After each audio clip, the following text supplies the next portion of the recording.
Minecraft's 1.19 Wilds update was met with some mixed reviews. Some loved it, some hated it, some loved certain aspects of it. Myself particularly, I loved the atmosphere of the Sculk and the Warden, but we figured out how to deal with the Warden quite quickly. But with the new update comes hopes for the next one. Because, you know what, we're never satisfied. That's what the internet is. And when we get the new strongest mob in the game, Mojang has some big shoes to fill with something like Minecraft version 1.2. So what are some of the coolest updates or most desired updates for Minecraft 1.20? That's what we're exploring today. Let's do it. In a 10 dimensions update. The last time a new dimension was added to Minecraft was the 1.0.0 update that introduced the Ender Dragon and the final boss fight. Other than that, we've had no new dimension in the base game. I mean, sure, we've had mods like the Twilight Forest and the Aether, which are seemingly included in every mod pack ever, or at least the Twilight Forest is, but they're included in all those mod packs because exploring new dimensions is part of the excitement of a sandbox game. Mods like Mistcraft let you create your own dimensions using specific features, and that was insanely cool. And while we don't need something that's that extreme, another dimension would still be incredible, and something that would surely be talked about when we haven't gotten one in 10 years, and Mojang needs to do something big to be able to top adding the most powerful mob. Maybe they just add the Sculk dimension. And at 9, inventory management. Leaving chests aside, Minecraft doesn't really offer any reliable ways to store, manage, or carry your items. And considering how the game has more, like, actual things that you can hold than seemingly any other sandbox game, you definitely need a way to sort through the tons and tons of crap you will get while trying to find one diamond. It's possible that the Minecraft 1.2 update will actually bring a bundle-like item that will allow you to store a group of items within your existing inventory. And I mean, like, yeah, we have shulker boxes, but that just helps you move large quantities from one location to another, and it's not really meant for inventory management.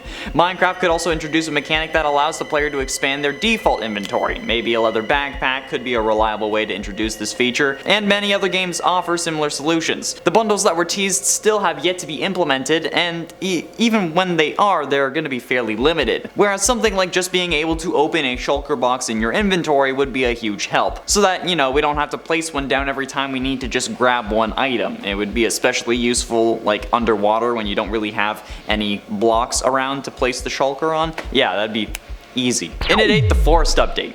Minecraft's forests were introduced in the very first version of the game, and they haven't really changed since. There have been updates to literal hell before an update for the forests. Even swamps got an upgrade before forests, the most fundamental of all Minecraft biomes. And while we did get bees, that's it. That's the only thing really that's been added to the forests. But I and plenty of others think that they can do more. One question that I've been wanting answered is what happened to the original villages. You know, the ones from before Minecraft's 1.14 Village and Pillage update. I mean, there was like the perfect opportunity to turn these into ruined villages that we end up seeing in the game, and then give us a story that explains how the old villages got overrun, and then they had to go make a new village or have one made for them with better defenses or just better architecture in general so that they would be more protected, but the zombie villages now are the same as the current ones. The way to really remedy this in my mind is to just put those old villages in forests as maybe even a smaller version and call them overgrown villages where nature has kind of taken them back.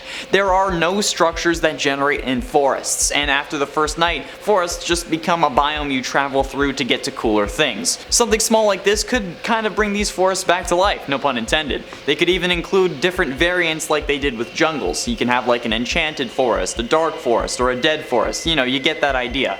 Dark could be where mobs can spawn no matter the light level. Enchanted forest could give you like a regeneration or some small ability or buff, and dead forest can just be like no leaves and like low saturation grass, you know? Or maybe that's too close to Herobrine. And it's 7, proper combat. Right now, combat on Minecraft Bedrock Edition and Java is drastically different. The most common example of this is that how Bedrock seemingly didn't get a combat update. Like, they got 1.9 and End Cities and Elytra, but you can still spam attack.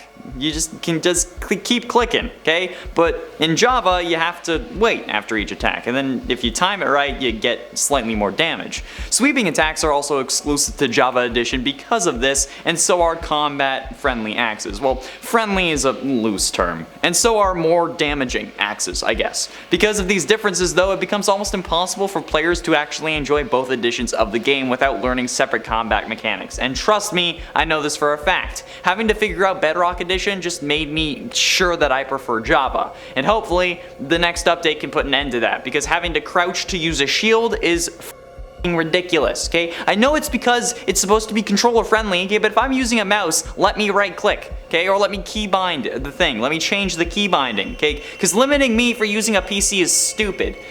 But you can get other editions if you have Bedrock or Game Pass now, so please, just get Java, okay, and then join my server. It's a long story, but it has proximity chat. Edit 6 Jungle Update. Well, jungles did get a bit of a sprucing up, no pun intended, with the bamboo forests. These guys could still do with a bit more love, and plenty of Minecrafters agree, since I've been seeing jungle update ideas all over my Instagram feed recently, for some reason.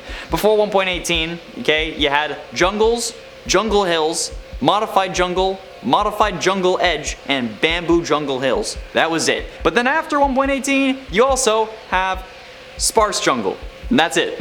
Jungle temples can only spawn in the normal jungle biomes on Bedrock and also in the bamboo jungles on Java Edition, but other than that, what really do these have aside, like, what purpose do these serve other than, like, giving you cocoa beans and then maybe a parrot? Okay? Other than that, we tend to try to avoid these things because they're just so difficult to navigate. There's a reason that nobody in Hermitcraft Season 7 built their mega base in the jungle despite multiple people having their starter base there, okay? It's just not practical. So, how about we get a little something more for these guys while also adding something else? Because a whole jungle update at this point might be a little much for the jungle when there's a much better option on the table for what you could do with an update. Halfway through into number 5, unused mobs. Mojang has a history of creating conceptual mobs and then never implementing them into the game. For example, the Moo Bloom, hashtag rest in peace, or the Siren Head looking thing, okay? But you know what? What's truly tragic is the mobs that existed in the game but then don't have any purpose or spawn mechanic, or ones that just for some reason got removed. These unused mobs include the Giant, the Zombie Horse, the Elder Guardian Ghost, Illusioner, Killer Bunny, Jungle Villagers, and Swamp Villagers.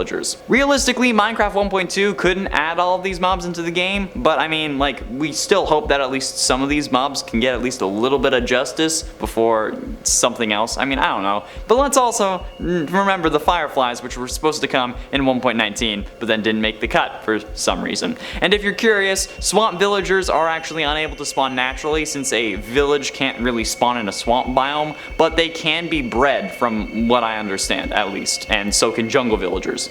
And the Elder Guardian Ghost is exclusive to Bedrock Edition. It has the same model and texture as an Elder Guardian, but it uses the player hurt sound when hit, and it has less health, and it's missing the back tail model for some reason. And then when spawned outside of water, it floats upwards until it despawns. It will also pass through blocks for some reason, but in my head it's probably just the mob that they used to get the graphic for when the Elder Guardian gives you mining fatigue. You know, the Elder Guardian when it comes past your screen, that's probably what it was used for, and then they just didn't fully remove it. Maybe because they have to keep it in. In it for the desert update. Minecraft's deserts are, well, deserted, okay? A desert pyramid, otherwise called the desert temple, is a sandstone structure that sometimes generates in deserts where, you know, you can find hidden chests containing loot, but it's also protected by a TNT trap. Being introduced in version 1.3.1, nothing has really been added to deserts since. This is the update that added the first version of villager trading. It also added emeralds, a better creative menu, and adventure mode. Yeah, 1.3.1 was released on August 1st, 2012, and since then, deserts haven't really been touched. It's been almost 10 years to the day for these dry guys. And while yes, deserts are meant to be, well, barren deserts, the least we could do was show them a little bit more love. Okay, we have fossils that can randomly generate underground in piles of gravel, so why not have them be a little bit more common in deserts, or maybe slightly exposed in deserts, you know? Why not add an oasis sub-biome for just that little bit of extra life? I go to a desert to find a cactus, maybe a temple, and then maybe the odd village or a dungeon who was close enough to the surface that the sand collapsed in on itself. And then I'm gone. Like, I don't stay there. The only other reason to go is a large quantity of sand, but if you're not making a giant build on an SMP, why would you do that? Okay, other than that, we don't really care for deserts, so show them some love, okay? You gave jungles a bit of an update. Help out my deserted boys, you know? Help him get his sands wet, you know what I mean? Okay, it's been a while for him. 10 years.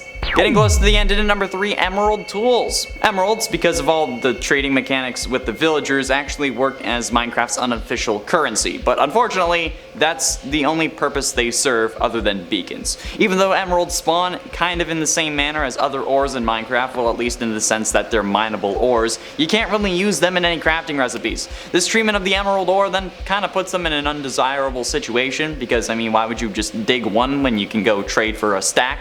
And considering how Minecraft Dungeons actually has emerald armor, maybe we can get this, or maybe a recipes or something like that for the main game as well. If we were to get emerald tools, they would actually be probably stronger than iron, but not as strong as diamond, given that emeralds rank at an 8 on the Mohs scale and diamonds rank at a 10, Mohs standing for measurement of hardness scale, and given their spawning patterns, they would be difficult to come by until you had a villager trading hall, which after that you could basically just have a tool farm, which could slightly break the game, but given that you can also trade for diamond enchanted tools, maybe it wouldn't. And when I say that the generation for ores is weird, emerald ore attempts to generate 50 times per chunk in blobs of 1. So an ore vein for emerald is 1. From levels -16 to 320, being most common at level 256 and becoming less common towards either end of the range, going up or down. If you see a mountain that actually goes up to 256 or even past that, there's a high likelihood that there is at least a bit of an emerald there,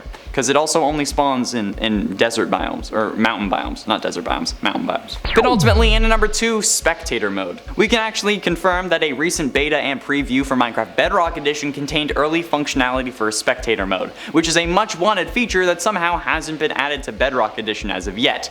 This will launch after the 1.19 update, because, you know, I mean, the 1.19 came out, I think it's come out for Bedrock, but they'll be testing it further in upcoming betas and previews, which is in essence the snapshots of Bedrock Edition for all my Java players out there. I don't know why these things are so different. I mean, like, I don't get it, especially with this, because like spectator mode was added accidentally in 1.19 betas, but I don't know why it's not there yet. It's already on Java Edition and has been for a while, but will soon come out on Bedrock? Like, somehow it wasn't ready for the 1.19 update. And as Mojang said in a statement, quote, "The first iteration will not be finished in time for 1.19, so we will be moving it to an experimental toggle in an upcoming beta. Until we have a more polished version for you, please consider that any contents or maps built on this feature will not be supported, as this feature will change and evolve." I mean, I don't get it, okay? But it may not be ready for the 1.20 update, but there is a good chance that it will make it in. I mean, it's confirmed to come to the game eventually.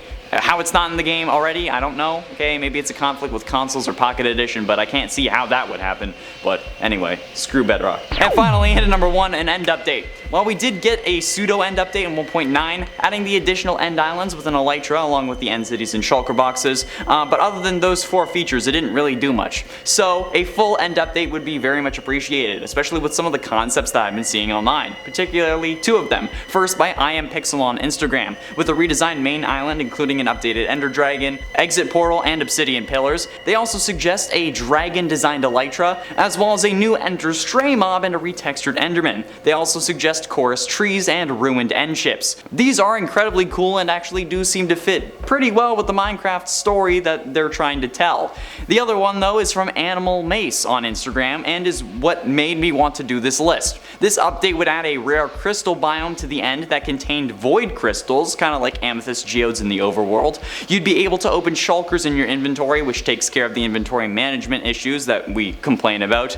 They also would add craftable link portals using void crystals that would be like a quick tube system that transports items and players, which would be incredibly expensive, understandably, but also very cool, and it's something that I've been seeing requested quite a bit. Ender whales that could also fly through the sky that you can ride, and if you do ride them, they'd take you back to the main island without you needing to guide them, which honestly would be extremely beneficial, especially if you run out of rockets or had like a near destroyed elytra. You wouldn't have to take the plummet to your death, especially if you're in hardcore mode, okay? And, I mean, it would take a while for the whales to fly because it's a freaking whale in the sky, but it would still be incredible. Whale lords. Yeah, Yogscast fans know it. That's all the time we have for today, friends. Thank you all so much for watching. I have been in Sean Ray Connor Monroe, and I'll see you in another video. Let me know what update you want to see in the comments. Do it.